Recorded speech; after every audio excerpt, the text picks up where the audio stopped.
तर हाय गाय, सगळेजण मला विचारतात की जोकरांना तू कामं करत असतोस, इकडे तिकडे बोंबलत फिरत असतोस आणि डाएट कधी करतोस. तर हे बघा भावानं, मी डाएट कुठे घेऊन जाईत नाही, कारण की शेताकडे आल्यावरती डाएट न्यायची गरज नाही, कारण की आपल्या शेतातच डाएट आहे. हे बघा नॅचरल इथंच काढायचं आणि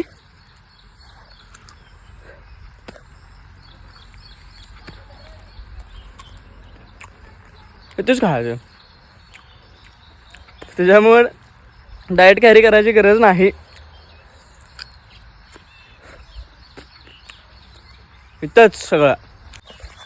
त्याच्यामुळे आता भूक लागली आणि काहीतरी अन्न हेल्दी खावे असले काय भानगड नाही. इथं कसं आहे, भर लागते शेतात काम करायचं आणि शेतातच खायचं.